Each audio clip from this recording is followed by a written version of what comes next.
Tutor Tech, project about teaching languages, learning, technology and how they co-evolve together.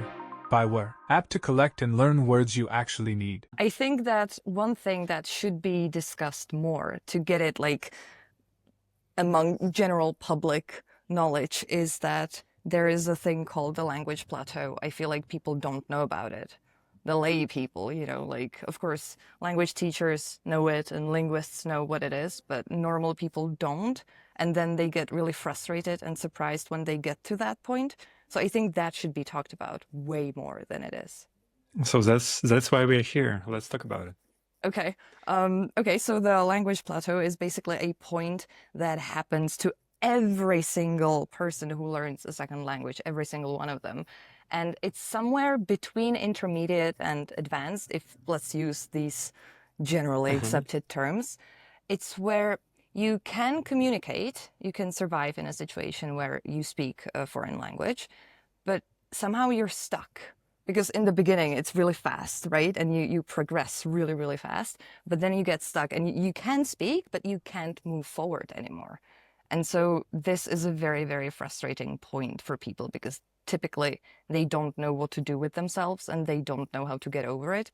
But the most ridiculous thing about it is that even if there's a polyglot, or a person who speaks multiple languages, they will inevitably hit it too. So every single person has to go through the language plateau with every single language that they're learning, no matter how many languages they speak. So I'm on my own language plateau right now.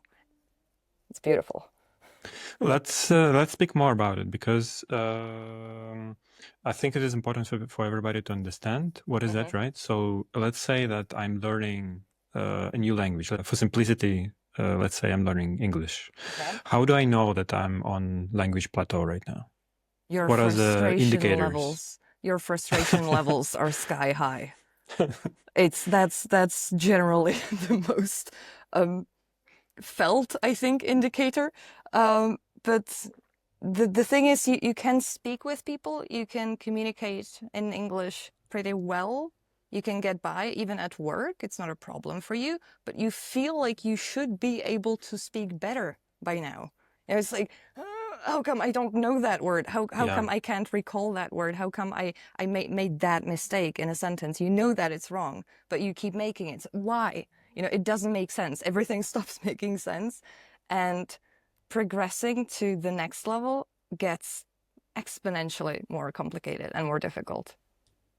So it becomes very inefficient comparing to what it was before, efforts and outcomes. Well, yeah, because people don't talk about it, so there is no available, well, there are things that are available, but people don't know how to work with themselves. That's the problem. When you're a beginner, you know what to do. You learn the 21st verbs, you learn the structure, but what do you do after that?